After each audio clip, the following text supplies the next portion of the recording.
Tonight, the vaccine game changer, the J&J vaccine just authorized by the FDA. Millions of doses to go out within days. There are huge advantages to the single-dose shot and many questions. Should you be picky about which vaccine you take? Biden's big push, the $1.9 trillion COVID relief package, clears the House with $1,400 checks for most Americans. The president gearing up for a fight in the Senate. We have no time to waste. Who killed Officer Sicknick? The mystery from the January 6th attack on the Capitol. The FBI zeroing in on a suspect based on videos like these. Did bear spray lead to his death? As many as 40 cars in a massive pileup. People forced to jump off a bridge to get out of the way. The major highway shut down. Fighting hate. Protests on both coasts today after the rise in attacks on Asian Americans. The NYPD now searching for this attacker. The surgeon's warning. A doctor zooms into a court hearing for a traffic violation while he's in the middle of surgery. Are you available for trial? It kind of looks like you're in an operating room right now. Plus, the emotional story behind this man learning to walk again and the NFL legend cheering him on. This is NBC Nightly News with Jose Diaz-Balart.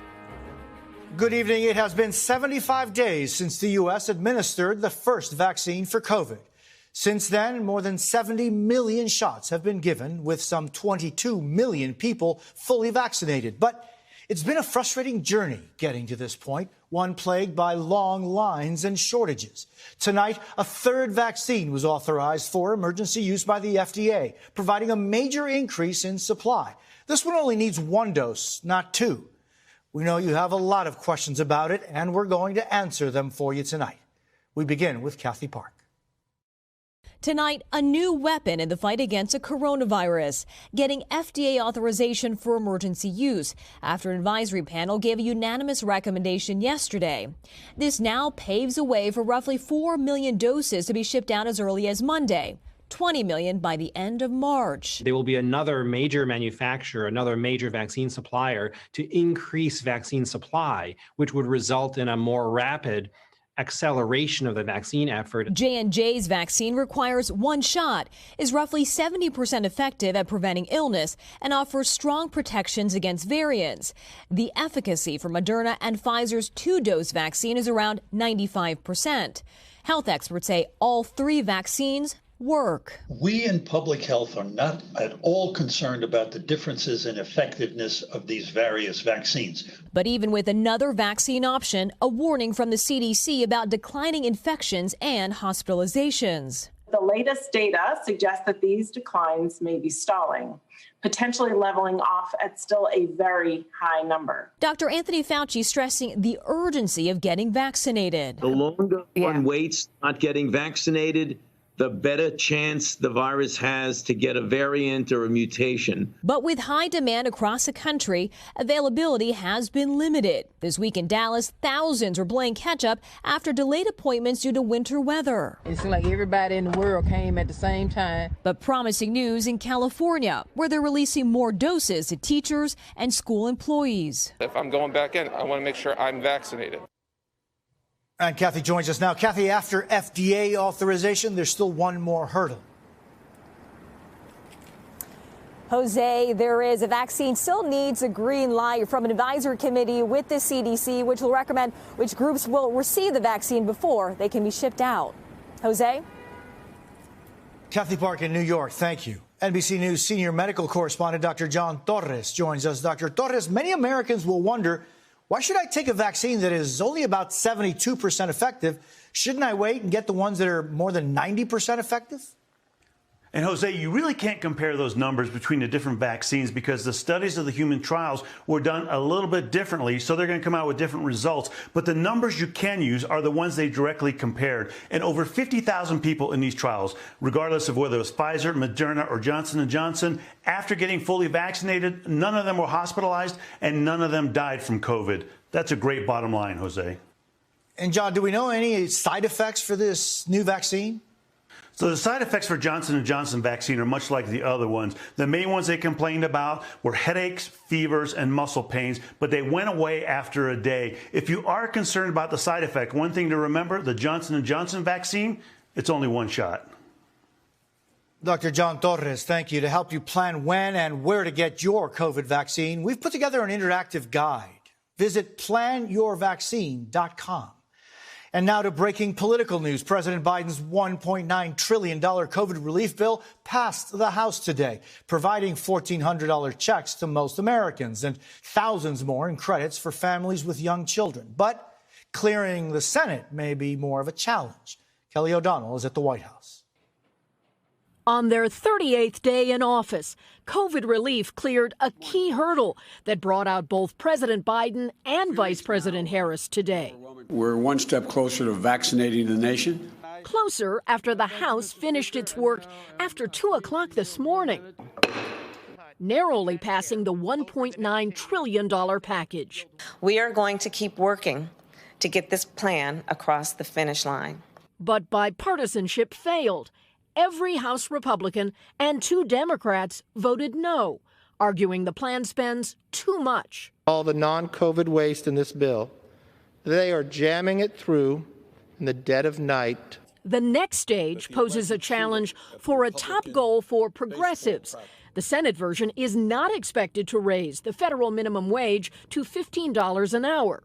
We will continue to fight for 15, which would give 27 million Americans a raise. While the package spends hundreds of billions on vaccines, schools, food programs, housing assistance, and state and local governments, there is also more personal aid. Second, our plan gives $1,400 to those who need it most, and at least $3,000 in tax credits for almost every child. The timing of those relief checks depends on how quickly the Senate acts, likely a few more weeks. If we act now, decisively, quickly, and boldly, we can finally get ahead of this virus.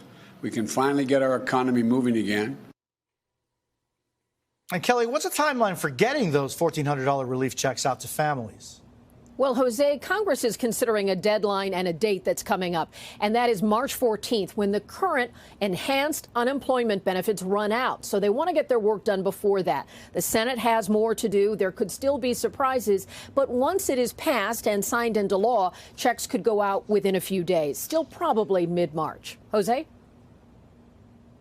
Kelly O'Donnell at the White House. Thank you. The FBI has a new lead in their investigation into the death of a Capitol Hill police officer during the January 6th attack. In a critical development, the FBI says it has identified a possible assailant. Ken Delanian reports. USA! USA! Tonight, a major breakthrough in the FBI investigation of a Capitol Hill riot mystery. What caused Officer Brian Scenic to collapse and die after clashing with protesters during the chaos? Federal law enforcement officials tell NBC News the FBI is now focusing on a single assailant. Officials say unreleased video shows the suspect attacked several officers with what appears to be bear spray. They have bear spray in the crowd! Bear spray in the crowd! Just as rioters are seen doing in this video. Sources say Scenic was among the targets. The Air Force veteran died in the hospital shortly afterward.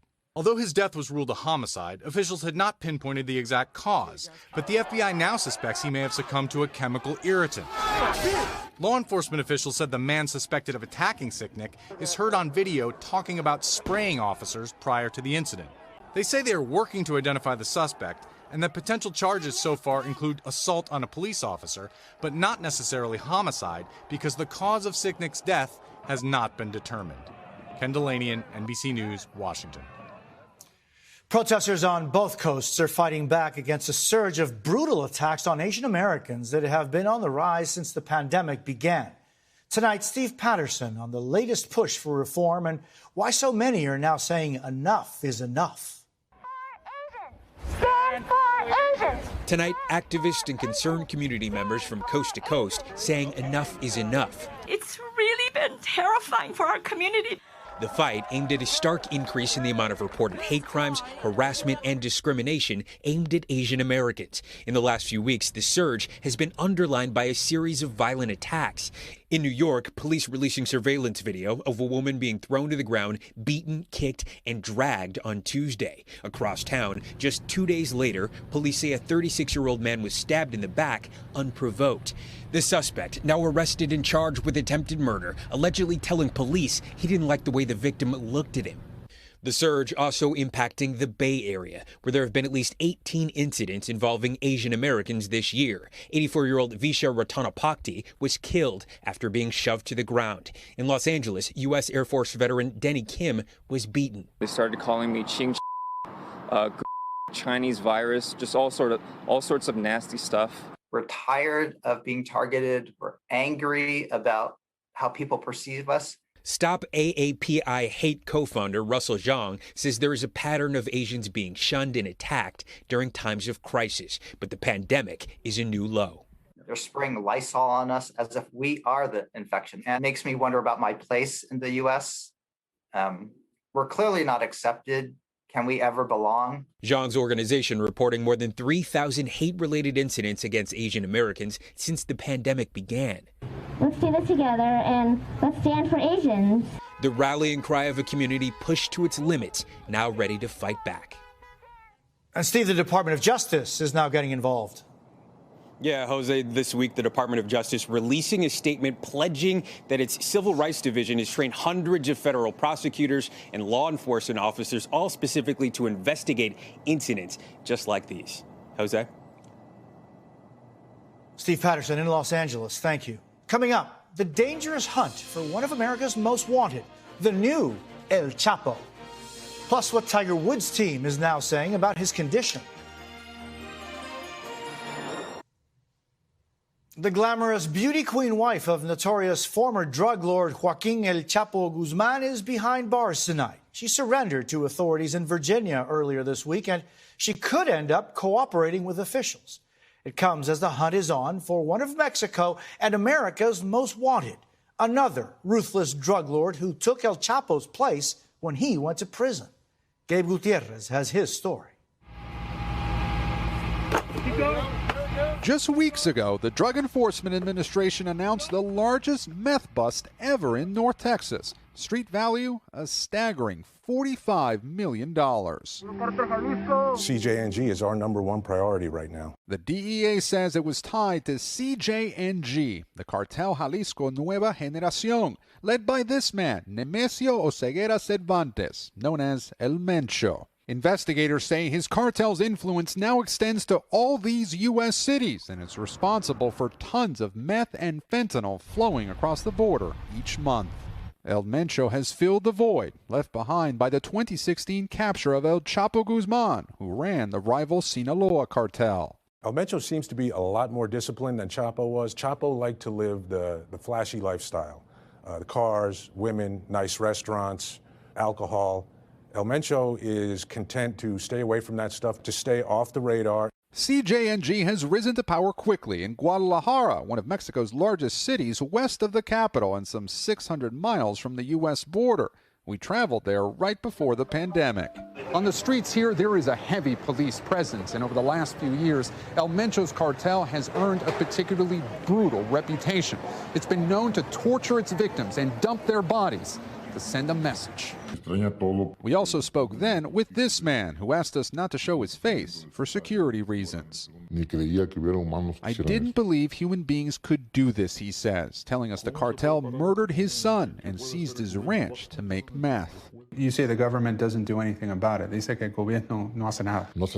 No, he says, the government can't handle them. Across social media are other horrifying displays of the cartel's carnage. Executions and recruitment videos. Some have compared the attacks to those of ISIS. Is that fair to say? In terms of violence, yes. They may not have a religious ideology to do that, but the violence is the same. We were granted rare access to a secret DEA lab at an undisclosed location where drug seizures are analyzed. The wholesale value of this more potent meth is about $2,000 a pound. An opiate-addicted baby is born every 15 minutes in this country. That's the face of drug trafficking that El Mencho is creating.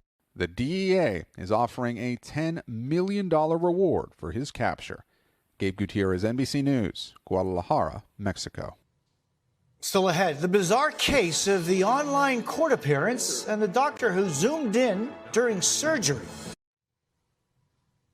The Biden administration is reviewing its ties with Saudi Arabia. The State Department says it plans to provide new information Monday on possible action after an intelligence report released yesterday held Saudi Crown Prince Mohammed bin Salman responsible for the killing of journalist Jamal Khashoggi in 2018. And now to breaking news out of Montana. Take a look at this. As many as 40 vehicles involved in a massive pileup on a bridge near Billings. The wreckage shut down the highway. It was icy and visibility was reportedly very low when the chain reaction accident occurred. According to the Highway Patrol, 2 people jumped off the bridge to avoid being hit by sliding vehicles. No deaths, but serious injuries are being reported. And now to an update on Tiger Woods. The superstar golfer suffered multiple serious injuries to his leg in a car crash earlier this week near Los Angeles. In a new statement, his team says procedures on his injuries were successful and that he is now recovering and in good spirits. A California doctor is under fire tonight for a courtroom appearance, but it wasn't why he was before the judge that has people outraged, but how he appeared for the hearing, live on Zoom from his operating room where a surgery was happening. Blaine Alexander has details. It's not what you would typically see during traffic court. This video, obtained by the Sacramento Bee newspaper, shows a doctor wearing scrubs appearing in a virtual California traffic hearing. Hi, are you available for trial? It kind of looks like you're in an operating room right now. I am, sir. I'm in an operating room. Yes, I'm available for trial. Go right ahead. Even the commissioner overseeing the hearing can't believe it. So unless I'm mistaken, I'm seeing a defendant that's in the middle of an operating room appearing to be actively engaged in providing services to a patient. Is that correct, Mr. Green? Yes, sir. I do not feel comfortable for the welfare of a patient if you're in the process of operating that I would put on a trial. I have another surgeon right here who's doing the surgery with me, so I can stand here and allow them to do the surgery also. Not at all. I don't think so. I don't think that's appropriate. Reached by phone, when NBC News asked the doctor about his court hearing and the newspaper article, he replied, "That's not accurate," but would not comment further. But the state's medical board is looking into the incident, writing, "The Medical Board of California expects physicians to follow the standards of care when treating their patients." It's the latest example of doctors with questionable behavior at their patients' bedside. This Alaska dentist went viral and was later investigated after video showed him standing on a hoverboard while extracting a patient's tooth. And this Atlanta dermatologist was later sued after video of her emerged on YouTube, appearing to film a rap video while performing a procedure on a patient. Back in California, the doctor apologized for his procedure running long. The hearing itself was postponed. Blaine Alexander, NBC News. When we come back, the inspiring message from an NFL legend helping this man walk again.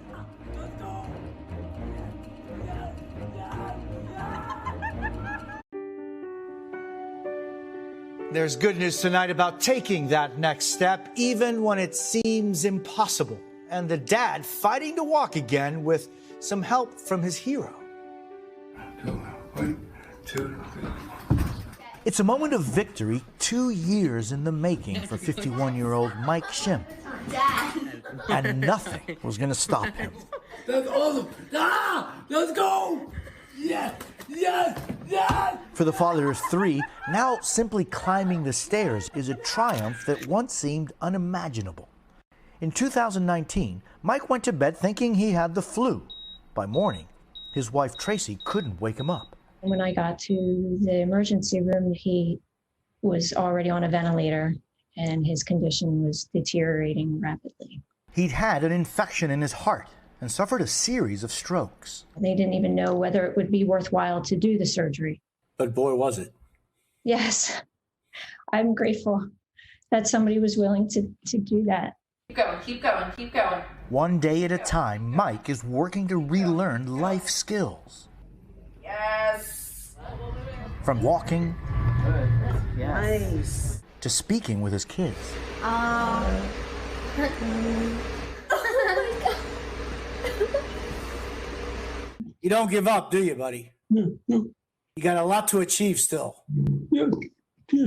And now, as he battles his way back to better health, Mike's getting some extra encouragement from one of his idols. Look closely, he's wearing a Miami Dolphins Dan Marino jersey. The video caught the eye of the legendary Dolphins quarterback, who sent Mike a personal message of hope. Hey Mike, how you doing, man? It's Dan Marino. Hey, I saw your video. I love the courage, walking up the steps and making it. So you just keep working hard, man. And I know you're going to be going deep someday for me. Maybe I'll throw you a bomb. It was an emotional moment along Mike's journey to recovery. How does Mike make you feel? To go through the struggles and work hard. It gives you that inspiration that we all can do that every day. Dan Marino's message giving Mike the fuel to keep going. It brings hope on days when spirits may be low. We can always look at that and it will give hope for better days. And Dan Marino says he'll be keeping up with Mike's progress and promises to throw him a pass as soon as Mike is ready. That's NBC Nightly News for this Saturday. I'm Jose Diaz-Balart. Thank you for the privilege of your time, and good night. Let's go! Yes! Yes! Yes! Yes! Hey, NBC News viewers, thanks for checking out our YouTube channel. Subscribe by clicking on that button down here and click on any of the videos over here to watch the latest interviews, show highlights, and digital exclusives. Thanks for watching. Thanks for watching. Thanks for watching. Now, for those of you who are disappointed about the election, I am too. Remember, incredible innovation, though, it took place after Goldwater's 1964 landslide loss. It took the creation of many institutions, including the American Conservative Union, the National Right to Life, the Heritage Foundation, the Manhattan Institute, Concerned Women for America, the Federalist Society, Family Research Council, and among others, it took many to change hearts and to change minds. It was institutions like these that helped bring about the Reagan Revolution and bring American exceptionalism back. Their work is more important today than ever before. So what can you do right now? It's really simple. You can be bold. You can show up. Debate these ideas. Persuade your neighbors. This pandemic illustrated that many politicians have a totally different vision for government than what the founders laid out. It was once said that the left takes its vision seriously, more seriously than it takes the rights of other people. They want to be our shepherds, but that requires us to be the sheep. Let it be heard loud and clear from us right now. We will not be sheep.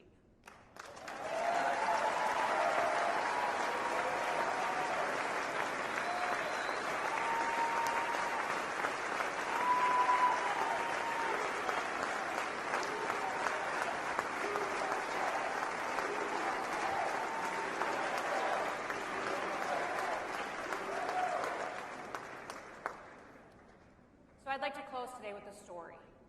My dad was a cowboy. He was the toughest person that I've ever known. Ever since I was a real little girl, I just wanted to grow up and be like him. Now, he died in an accident on our farm when I was 22 years old. And a couple months after he was killed, I finally got the courage to go out and clean out his pickup. Now, all of you who have a farmer or a rancher in your life, you know that they often live out of their pickups. Everything important can be found in the cab. Their wallet, bills to pay, tools, you name it. And if you need to find something important, every single one of us farmers' kids knows that the pickup is the first place that you look. Now, as the new general manager of the business, a couple of months after Dad died, I knew that where that pickup was, what was in it, and I needed to clean it out eventually. But those months had also been filled with hundreds and hundreds of questions. What seed should we be planting? What field should we plant first? What's the price that we need to sell our calves for to cash flow the cattle operation? And I didn't have those answers. I remember wishing over and over again, if I could just ask Dad. If I could just ask Dad one more question. And frankly, I was running the business, but I was daily faking my way through it. I had no idea how we were going to keep our family business going without my dad. And I was determined, though, that we weren't going to fail. So that day, as I carried a box out to the pickup, I knew it was time to clean it out. I stuck my hand down into the console in the middle between the chairs in the front seat, and I started to put items in the box that I was taking out. So the first thing was a pliers. How many of you know what a pliers is? A Baby Ruth candy bar. I remember that was his favorite. Notebooks, pens, tools. And then I found a little tiny tape recorder. It was the kind of tape recorder that a doctor dictates into. I pushed the play button, and immediately I heard my dad's voice. He was talking about seed corn varieties, which ones had performed well on certain fields that we owned that went with certain soil types.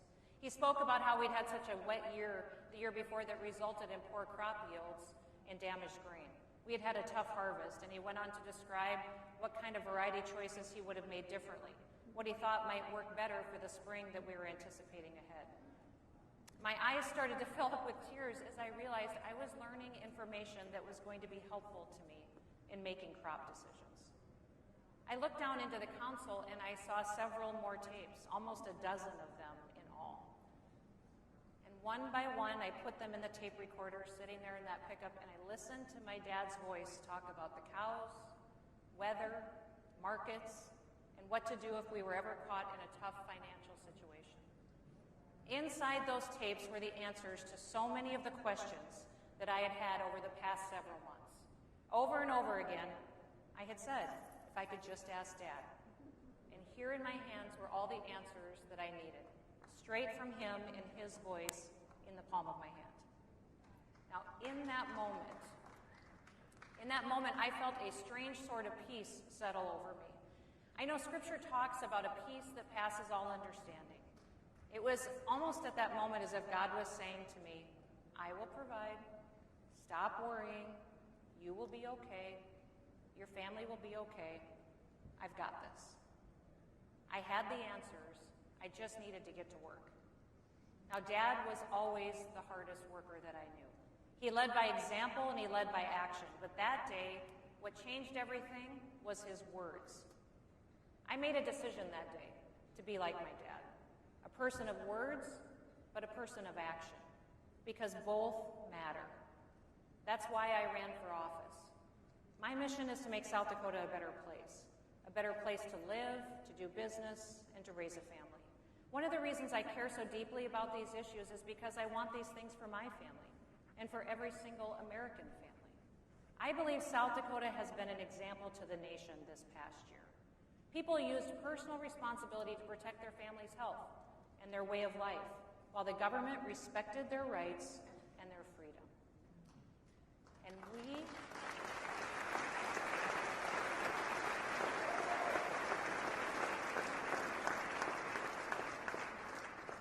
we are working together to create new opportunities and a better future for our kids. We took the American path. Let me close with this. As conservatives, we often forget that stories are much more powerful than facts and statistics. Our stories need to be told. It is the only way that we will inspire and motivate the American people to preserve this great country. We must go into this fight for freedom with our eyes wide open, educated to the tactics the liberals will use, yet totally pure in our motives. This isn't about us. It's about our children and their future. It's about the nation that we're going to pass on to them. It's about telling their stories over and over that remind us why America needs conservatives, now more than ever. So thank you for all that you do. America is blessed to have you on her side. God bless each and every one of you, and may God bless the United States of America. This is going to be very quick and to the point. We've got something really good happening here at 1 Corinthian. And this is a house of worship I have a very close personal relationship with. And it's a place that has a profoundly positive impact for the Harlem community and for New York City as a whole. A place where faith and social action come together in an extraordinary way. So this is exactly the kind of place where we need to have a vaccination center, because if there's a vaccination center at 1 Corinthian, you know people from the community will trust it and believe in it, And we said earlier, this is an example, the famous phrase, if you build it, they will come. Once 1 Corinthians had a vaccination site, it was immediately filled up.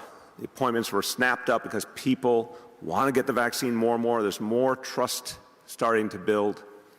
But there's nothing like the trust that comes from community leaders and community institutions that people know and in their heart believe in.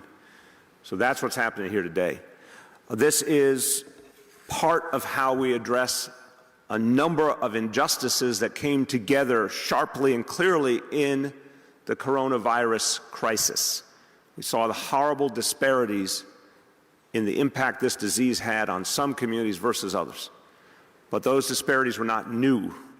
They were put in sharpest contrast by this crisis.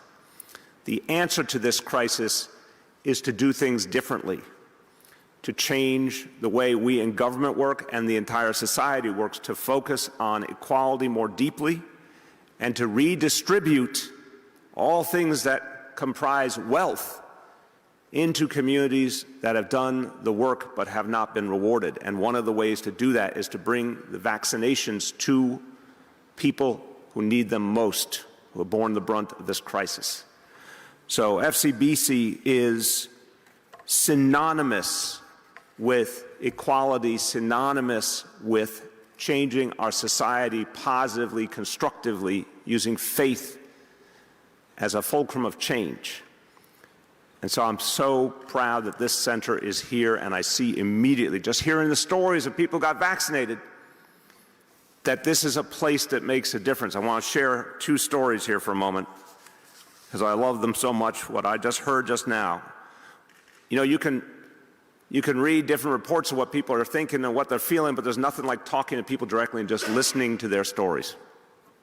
So I met two folks out here, Joyce, who's someone who needs a home health aide, and her home health aide is Viola. And they both were trying to figure out what to do about the vaccine, and they talked about it, and they said, okay, if we go together, we know it'll be okay. And especially because they knew it was FCBC, they were willing to come together. So they decided they would both come this day, get their vaccine. Both said it was really easy. It was just like getting a flu shot. They felt very good about the experience. And then just a moment ago, two sisters, Wanda and Diane, and they admitted that they had some hesitancy. But you know who convinced them that they really needed to get this vaccine? It was their mom. Their mom is 83 years old, God bless her, and she said, I want to see my daughters, you need to get this vaccination, we need to get together as a family. And when they heard their mom's voice, there was nothing more powerful than that. So this is what we've been saying all along. What's really going to change the trajectory here is word of mouth, is people hearing from those they love and trust in their own life and from places they trust, like 1 Corinthians.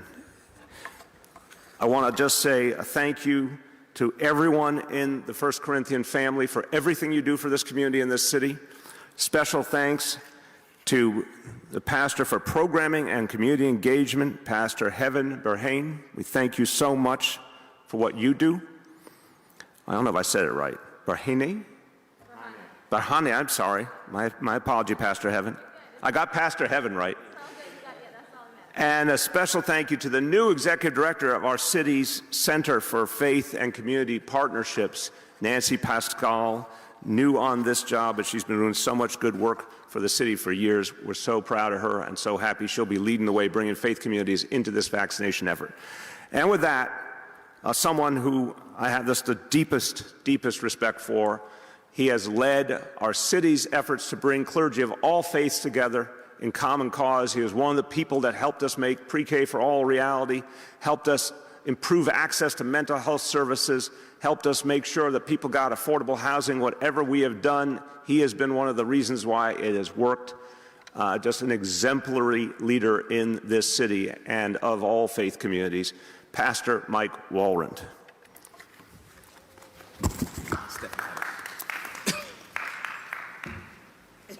Now you're tall. Thank you, Mr. Mayor. One, I want to say thank you again. Over the years, you and I have done many countless things together. I can't name them. And so always grateful to be able to do work with you. From the very first time we met, our conversations were about how we serve the people of the city better. And so I'm grateful. Also welcome to the new Executive Director of Faith and Community Partnerships, Nancy Pascal. And I'm grateful for the work that is done here by members of the FCBC family, one of our most vibrant, diligent, vigilant activists in this city. Maria Davis, who's part of the FCBC family, has been doing an amazing job making sure that the seniors in our community are getting vaccinated. And then our pastor, very own Pastor Heaven, who in 2 days was able to put this together, and in 2 days we were able to fill all the appointments this weekend, 250 appointments with only 2 days notice. And so her amazing work in reaching out to community partners and making sure that people were coming to get vaccinated, and working also with another one of your team, Mr. Mayor, who's also FCBC member, Sister Nicole Jordan Jones, worked with Heaven very closely to make sure that this could happen. And so we're grateful, and I'm grateful to have 3 amazing members of the FCBC family who helped make this happen. This is important. It was critical to us because we know many of the narratives that abound in the city around the vaccine. And several weeks ago, we started demythologizing the narratives, making sure that people were getting accurate information. And from that time, I started having conversations with Pastor Heaven and some other community partners about wanting to be a vaccination site. And the idea, just like as the mayor said around issues of mental health, when faith-based communities, churches, mosques, synagogues, and other faith-based institutions begin to participate in demythologizing these narratives, it builds trust in the community. And so for that, in many ways, we are grateful because people began, as the mayor said, signing up because they knew we were saying, come do it, because we had been talking about it. And that's what this is about. As the mayor alluded to in our conversation earlier, relationships build strong, vibrant partnerships. And you use that social capital from our relationships to really have communal impact. That's what this is about. And so for the next 3 weekends, we'll be a vaccination site. And then in about a month or so, when people come for their second dose, we'll be open again. And we are convinced that between now and the next 2 weekends, we'll be able to get more than 700 plus people vaccinated. And that's in a short turnaround. That's important and that's critical. And so again, I want to thank all of you for making this happen, because it takes these partnerships, it takes the kind of commitment, the hard work, and also trust to make these moments happen. And so we're thankful that the city was willing once again to partner with FCBC for something powerful, and as the mayor often says, to do good for the people of this city. And so thank you again, Mr. Mayor, thank you, Nancy, and thank all the amazing people at FCBC who have done the work here. And I am eternally grateful for this work, because lives will be saved, lives will be transformed, and we'll be able not necessarily get back to normal, but reimagine what our lives will be in healthy and prosperous ways because of this vaccine. So we want to say thank you for that. Thank you. Come on, brother. Thank you. One more thing to say, and this is what we call breaking news, okay? We just got a report of the number of vaccinations yesterday in this city. I want to remind everyone, what we've been asking for weeks and weeks is for the federal government, the state government, the manufacturers to get us our fair share of vaccine in New York City. We're ready to provide 500,000 vaccinations per week. 500,000 per week or more. We are ready right now. And, you know, last week we all saw the disruption from the huge storms around the country. So we didn't get our supplies. This week we finally got last week's supply, and we're getting this week's supply, so we have an unprecedented opportunity to really show what we can do. So we're going to do our math skills for the day now. We now, as of yesterday, Friday, had the biggest day for vaccinations since vaccinations began in New York City. Friday is our record-setting day. Yesterday in New York City, we vaccinated 76,024 New Yorkers. 76,024. So we can do that in a single day. You do the math, times 7, and we are right there on pace to do 500,000 or more per week. And our goal is to reach 5 million fully vaccinated New Yorkers by June so we can bring this city back strong. The last thing I want to say is we're going to be talking a lot over these next months about recovery, but we are not trying to recover the status quo before COVID. We need to create something new. So I say a recovery for all of us, not just for those who've done very well, a recovery for all of us. It is a painful moment in history because of COVID. It is also a transformational moment because we've learned a lot. Our eyes have been opened. We see new possibilities. We have a chance to do something different. So I'm particularly moved to be here because this is a difference-making place to remind us of what we have within us. But I'm telling you from the evidence yesterday, we will hit that 5 million person goal, and we will be able to bring this city back in all its fullness, all its goodness, all its fairness, and build something better. Thank you, everyone. Everyone. It is our favorite time of the week again. Time for hashtag Rising Qs when we get to answer your questions. Sagar, what is up first? Number 1, what do we got? Okay, Rising Qs. The vaccine seemingly working. COVID numbers starting to decline. Does Congress drag out any and all relief and ultimately do nothing, claiming all is soon back to normal? Can we get back to work safely so there is no longer a need for stimulus? You're a smart I like man the cynicism there. of this You're person. You must watch the show. I get that. You're not wrong. Look, we said this earlier in the show this week, which is that Biden is moving very, very slow whenever it comes to actually delivering on any agenda. He's very likely only going to pass this one major legislation through reconciliation. And congratulations, you are now Barack Obama 2009. You delivered one major package. He's probably going to fail to deliver anything landmark in any other way because they're not actually interested in it. And by that time, look, everybody knows this. GDP spending, it's going to explode a year from now. So you're going to see, like, look, economy's great. I did what needed to be done with $1.9 trillion. Economy continues to bifurcate like this, and we're going to have bigger problems 10 years down the road. Yeah, so the reconciliation bill is going to get through. That's actually going to happen in the coming days, is the expectation, because the unemployment programs run out in March, so they're under the gun on that one. That one is actually going to happen. Anything beyond that, we'll see. The fight right now is Bernie Sanders wants to move immediately into the next reconciliation, which would be a big infrastructure package. So number 1, are they willing to move that quickly and violate some of the norms around how far you're supposed to space reconciliation packages out? What does the price tag look like? What are the details? So that's kind of the big question here. Yeah, exactly. All right, what's up? Next question. Anyone under the national radar either of you are excited about that gives you hope to potentially unseat a long-seated incumbent in the House or a Senate member in 2022, like Charles Booker here in Kentucky against Rand Paul?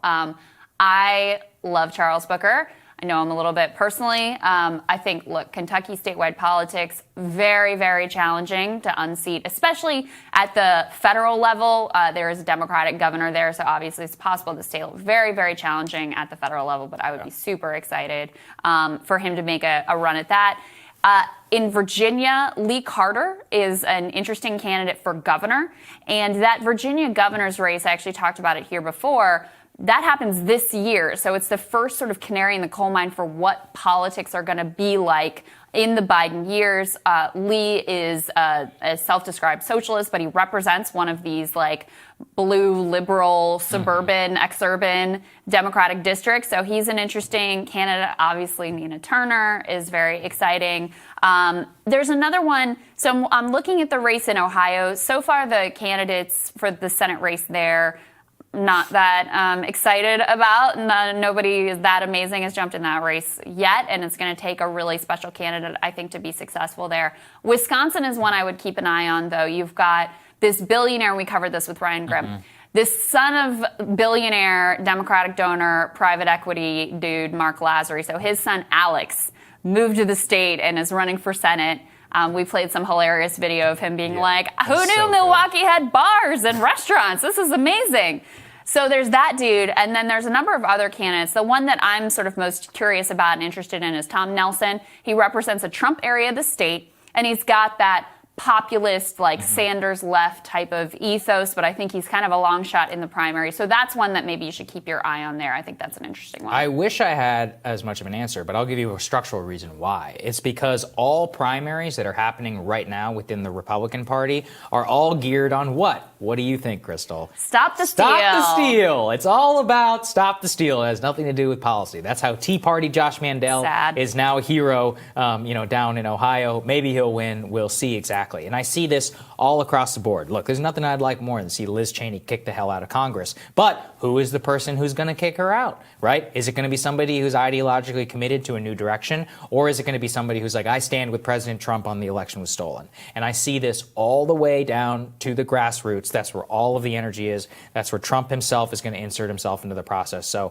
I don't have any names for you because I am frankly just not interested in seeing a political movement which has the albatross of stop the steal around its neck, which will inherently limit it to never being a majoritarian movement. So the only person I'm actually excited about who's running in politics right now is Andrew Yang's campaign in New York, and I hope the guy wins. That's going to be an interesting one to watch. All right, Sagar, last question. Okay.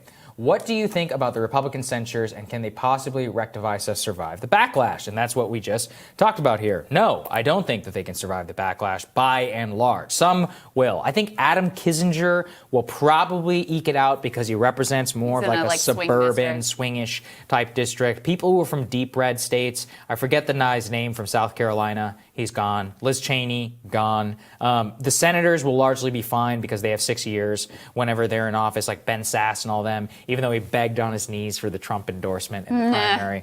Interesting how that happened. Same thing with Romney. I think they'll all be okay. But the House ones, I think they're completely out. Yeah. Very interesting. All right, guys. Thanks for watching. We'll have more Rising for you later today. Thank you for that warm greeting. It's always a blessing and a little bit unnerving to have your son at the podium. Look, I look out here and I see you all. I feel really at home. And thank you for that.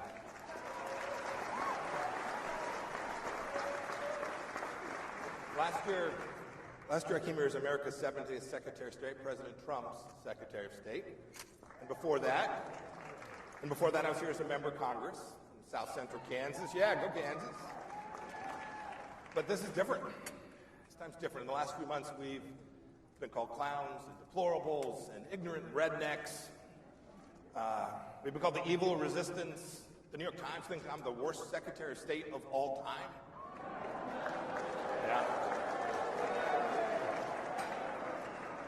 Yeah, since I last saw you, the Chinese have sanctioned me. The Iranians don't think so much of me either. But I'm proud of our fight, and I'm proud of our accomplishments, and that we have truly upended the status quo.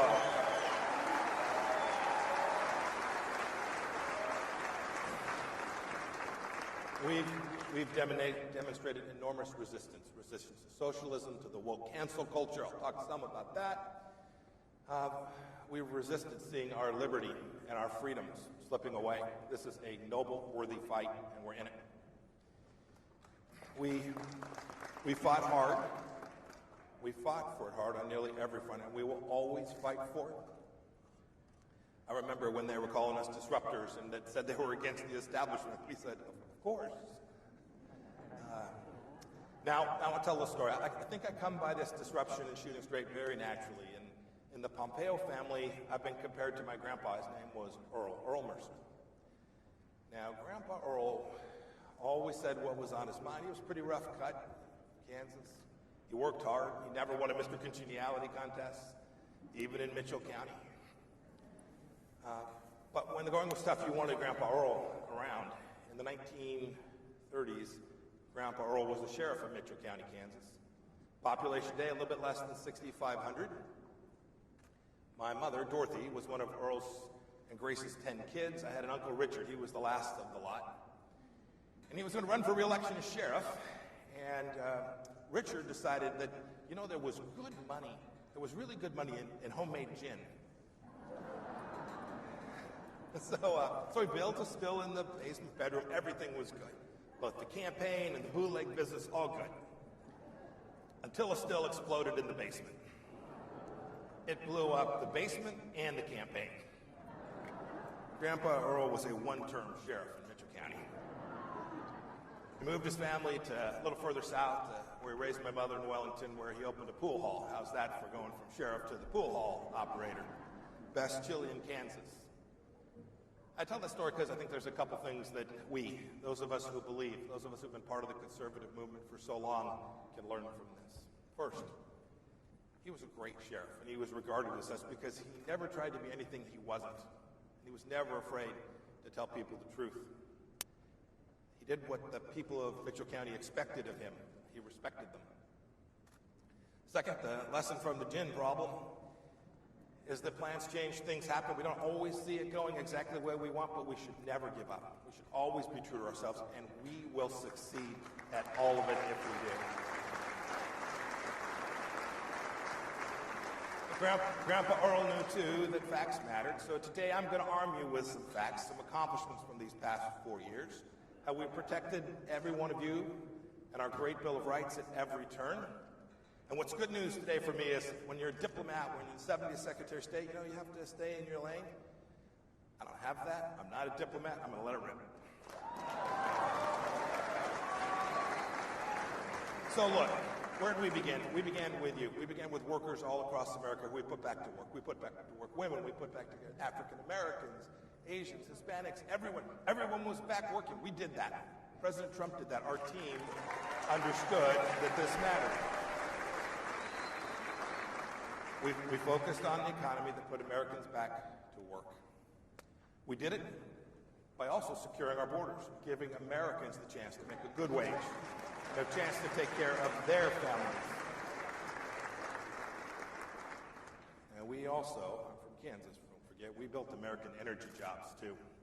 We rolled back regulations on job creators, and we wanted everyone to take risks and grow their business and create opportunity for people all across America. I heard this time and time again. I remember I ran for Congress in 2010 when President Obama was in office. Employers and workers had both lost confidence. We restored that confidence. They knew we had their back. We knew we'd support them, not burden them. We wanted them to be successful. The hallmark of our work here in America was that we were bold and fearless. And when I hear today, I hear Democrats pretend they care about jobs in America. But before the seats were warm in the Oval Office, they destroyed 10,000 jobs in a pipeline. You know, and I see, too, my predecessor's predecessor, green geek John Kerry. Right, he thinks these folks are all going to go make solar panels. I tell you what, you ask the good people of Midland, Texas, Oklahoma, Kansas, South Dakota, or Pennsylvania, you think petroleum engineers and rig hands are going to go out and make solar panels? No, and you can bet this too, those cheap, shiny solar panels will start flooding into America like you have not seen. And this won't be good for the United States of America. Now, don't get me wrong, sometimes we get accused, say we don't care about the environment, we create jobs that destroy the environment. That's just not true. We simply didn't do it. We didn't protect the environment on the backs of American workers. There were more job openings than people looking for work for much of these past 4 years. It was an amazing accomplishment.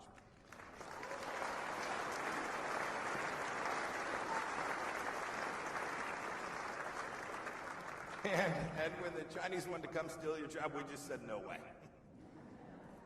40 years, bipartisan, Democrat and Republican, 40 years of failure. Letting made in China crush us was going to stop. We demanded fair and reciprocal trade. Never forget, too, China depends more for us than we do on them. President Trump understood that, our foreign policy understood that, and we protected the American worker from the Chinese Communist Party's predation on us here in America.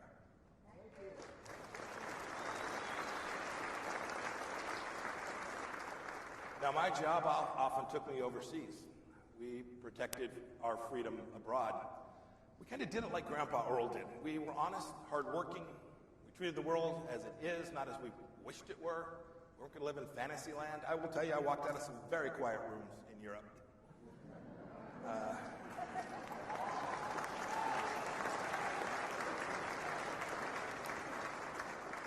We had a restrained foreign policy, but when the time came, when the situation so required, we led. We came hard. We came heavy. I sent messages repeatedly to to bad guys around the world that if you touch an American, you'll pay dearly. Now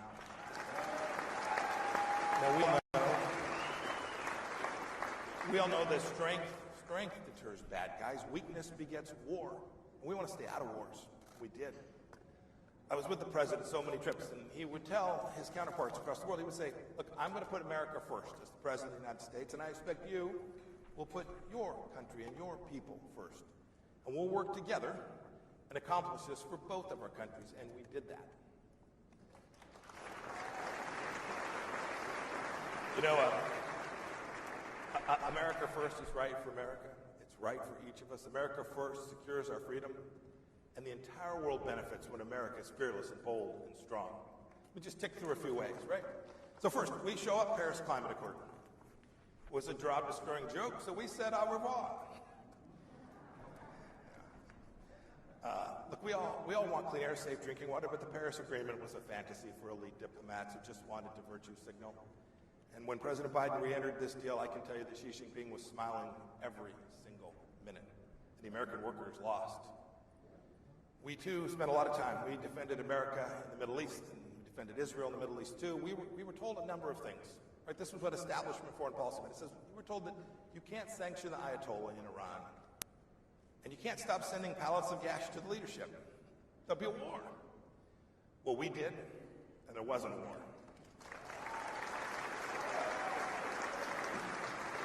We were told you can't move the United States Embassy in Israel to Jerusalem. There'll be a war. Well, we did, and there was not a war.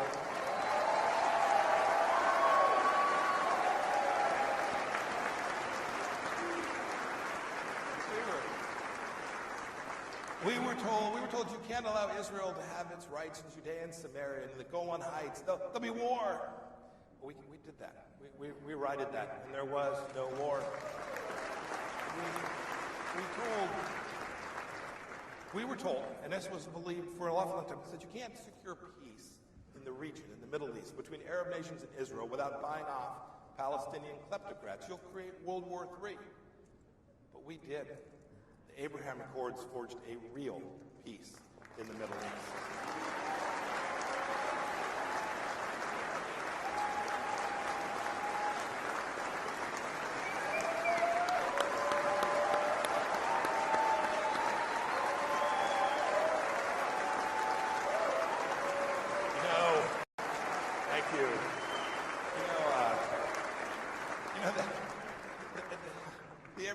Rewrote decades of failed shuttle negotiations because we were willing to go against the elites of the foreign policy established both left and right to secure American freedom and to champion your values. It's unfortunate. It looks like the new Team Biden, appears to be headed back into appeasing Iran. This will be a disaster for the United States of America and a disaster for the region as well. I remember, too, President Trump sent me to Pyongyang when I was a CIA director to meet with Chairman Kim to prepare for the historic summit that was ultimately held in Singapore. You all remember this. We threatened fire and fury. We threatened fire and fury not to go to war, but to deter it, and deter it we did.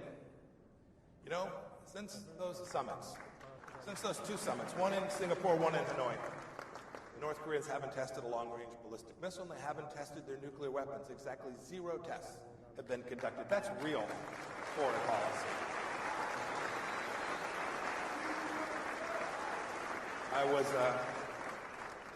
It was humbling too, because it was the second trip, I had the chance to bring home American hostages from Pyongyang, 3 men, at 3 o'clock in the morning.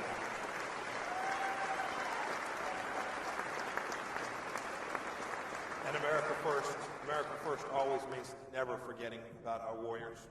There was no greater honor, too, than the fact that we brought back other Americans like Pastor Brunson, who stayed in Turkey, detained wrongfully for just far too long. And we brought back so many remains of our fallen in Korea as well. This was amazing and right, and America first.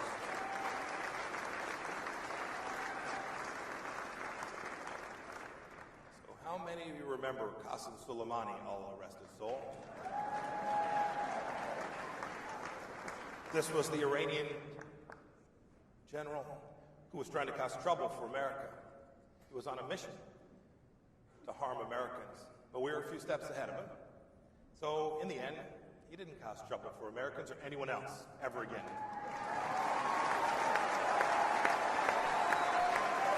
Do you know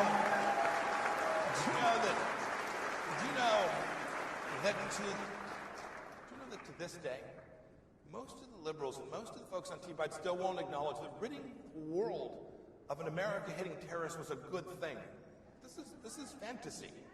Look, we drew a red line when the Syrians gassed children and women.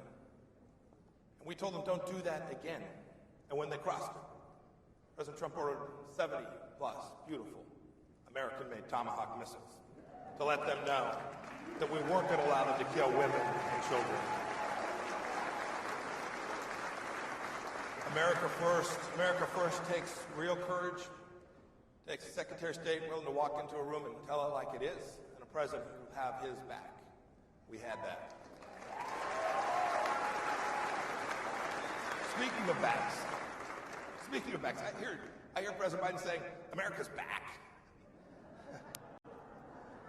Back to what? So, back to pallets of cash to the Ayatollah so he can build missiles that threaten us? Back to apologizing when Iranians tell our soldiers and sailors to take to their knees at gunpoint? Back to President Biden killing pipeline? Back to all the things that put America at risk? Back to supporting a pipeline in Europe that'll create European jobs? This is not where we want to go back to any time at all. And we certainly don't want to go back to letting China have trade deals that kill our jobs right here in America. We can't afford it. It's not the right thing, and we don't have to do it. We must be bold, and we must always put America first. You know, we spent a lot of time talking about being canceled. I was really happy that this is being aired on television, not canceled, at least for the moment. We worked tirelessly with great success to deliver on our values, American values that have made this such a special, unique nation. Look, this country was built on what our founders understood and then the Bill of Rights that came behind that Constitution. They built a nation recognizing that our rights come from our Creator and not from any government. Our union becomes more perfect every time we defend our sovereignty and we defend our borders. And I'm proud that we were the most pro-life administration in the history of the United States of America.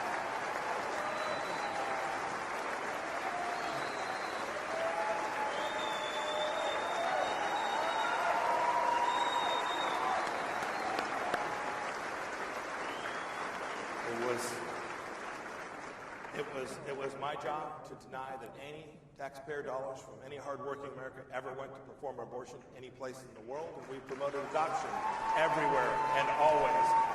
And don't forget, too, President Trump appointed an awful lot of judges that understand the words life and liberty and that words that have real meaning. I worked with the Mexican government, my counterpart, Foreign Minister of Mexico and its president, to secure our borders. We worked hard, too, to make sure that drugs and other things didn't traffic across that border. That meant, too, protecting your right to own firearms. Our Second Amendment matters. It builds communities, it builds strong families, and it makes sure each of us has the right to defend ourselves precisely as our founders intended. I'm always stunned. I was like, liberals pretend to care about the poor, and then they side with the union bosses against the workers. They pretend to stand for children while kids in Democrat-led inner cities aren't in front of computers like they think they are. They're struggling to figure out how to stay safe from drug lords and how to get a meal. That's not good leadership. It's not America First leadership. It's not taking care of those people you're charged with protecting. And we need to get every one of our children back in school. And we need to get them back in now.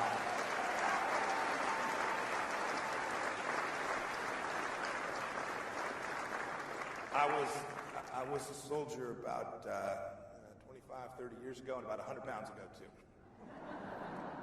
And when I hear Democrats say they want a strong America, I know that they are working to undermine it. Sadly, mark my word, they're going to gut the defense budget that we worked so hard to build. They'll do it to pay for their Green New Deal. It kind of makes me mad, right? They're going to trade Army green for AOC green. That is a bad, bad trade. And as I said before, our young men and women, we don't want to put them in harm's way. We don't want them to go to war, but when we're weak at home, when we don't stand up for our military, the risk of war increases when deterrence fades. We cannot let that happen. They want to defund the police while they barricade the Capitol. This is backwards. And canceling our freedom to assemble peacefully while censoring our communications online is completely antithetical to what our founders understood about America. You know, it reminds me, when I headed off to West Point, my parents couldn't afford to fly to New York. I grew up in Southern California. So they left me at the airport. My mother was happy and all kinds of feelings. She was, my mother was a cigarette-smoking high school graduate who was the most decent and toughest woman I've ever met. She said, Mike, she pulled me aside. I think she didn't want my dad to hear this. She said, Michael, I know you're a grinder. Don't ever let them wear you down. Wear them down.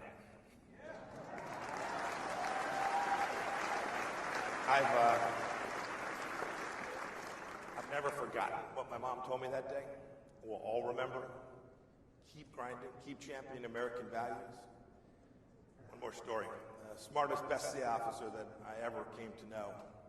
He worked closely with him as a former Air Force Special Operations officer. I'd ask him about someone who was working on our team, and I'd say, what do you think of him, or what do you think of her? And he'd say, love that guy, pipe hitter. You know what he meant? He meant that person got stuff done. They were a grinder. They kept banging away. You all know these 4 years are going to test us. I need each of you to be a pipe hitter. Get stuff done. Keep grinding. Be a pipe hitter. Be a pipe hitter. Be a pipe hitter at church. Right? Be a pipe hitter at church. Be a pipe hitter at your PTA meeting. Don't let them bring crazy into your classrooms. Be a pipe hitter at your VFW. Lead the team to continue to support our military warriors. Be a pipe hitter. Be a pipe hitter when they tell you they're closing the mine or the factory because of some green vision. Keep it open. President Reagan, a real pipe hitter. President Reagan got stuff done, and he once said, if we lose freedom here, there is no place to escape. This is the last stand on earth. I saw that. I saw that as your Secretary of State as I traveled all around the world. And I'm confident that he was right. I am confident that the American star will shine across the heavens so long as we keep a proper understanding of our God-given rights at the center of who we are, and we keep up our quest to secure our freedom for our own people and for all of mankind. I'll be with you in the fight. God bless you, and may God bless the United States of America.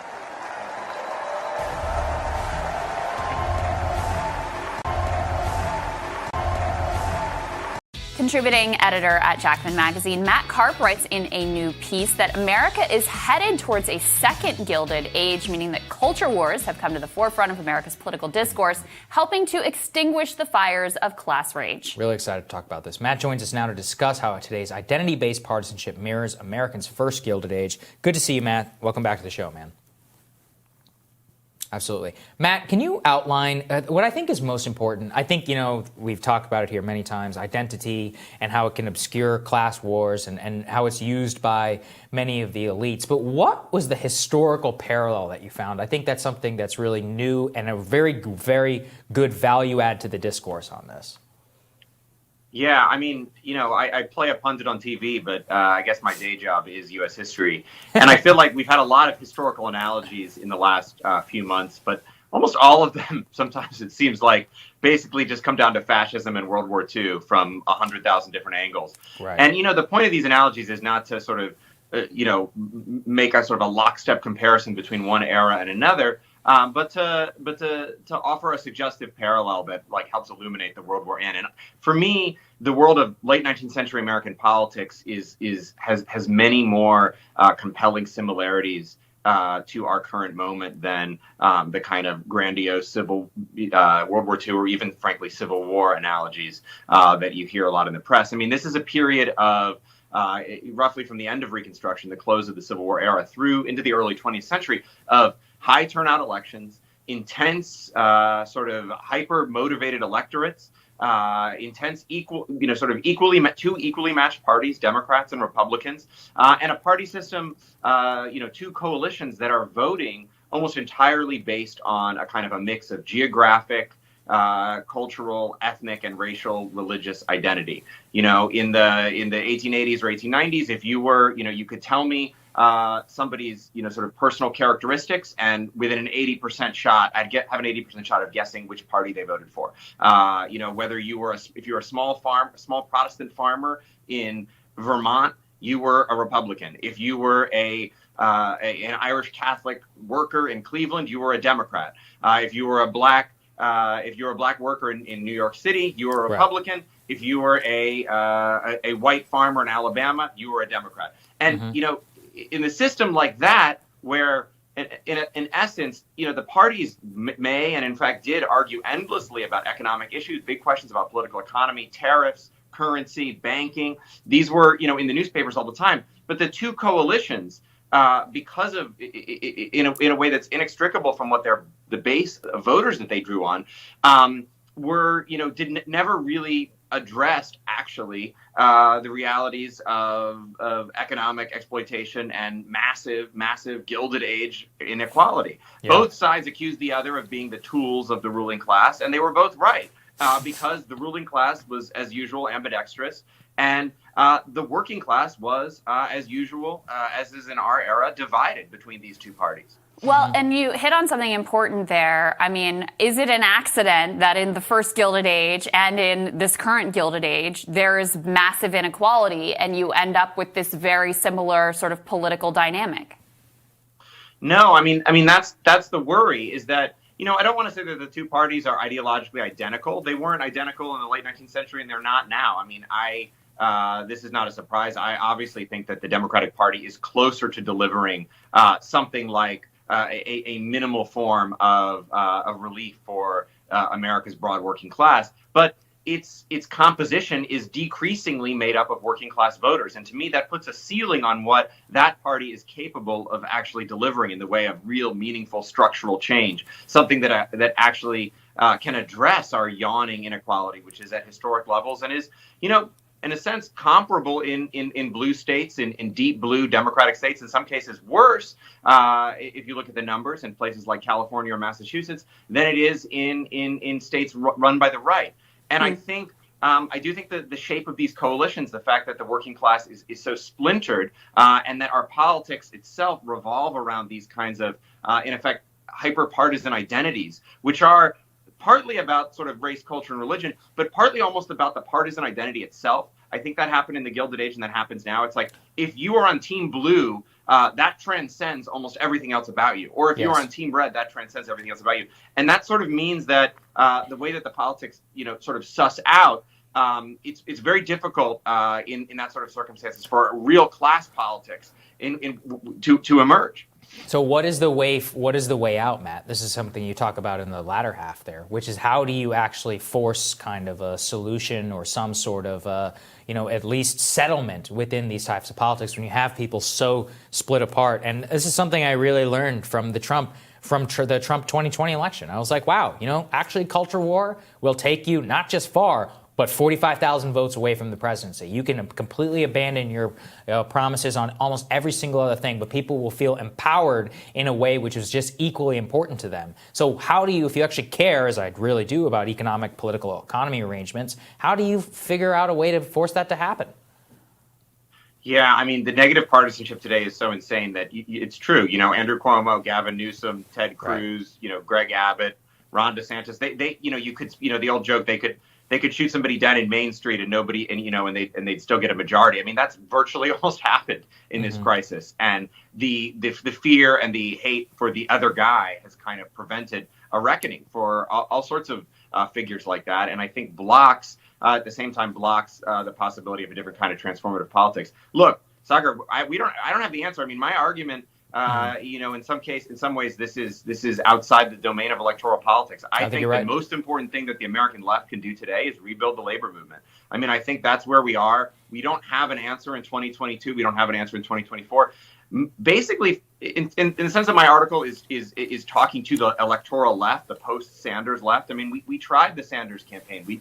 We had some success, but we ran into some limits. You know, it's not as simple as if you build it, they will come. You just have to announce a universal program and the working class flocks to it. These cultural and kind of partisan identity-based politics are run way too deep for that right now. So I think it's going to be a slow process. It's going to be a long haul. My plea to the post-Sanders electoral left is to keep the door open for this kind of politics that puts class struggle ahead of partisan identity. I really worry that the post-Sanders left is becoming, is sort of, partly because of the districts that they represent. I'm thinking about the squad, et cetera, and partly because of, their own constituencies and forces within the progressive movement is being drawn towards sort of representing themselves as basically the far left wing of the Democratic Party, and that's it.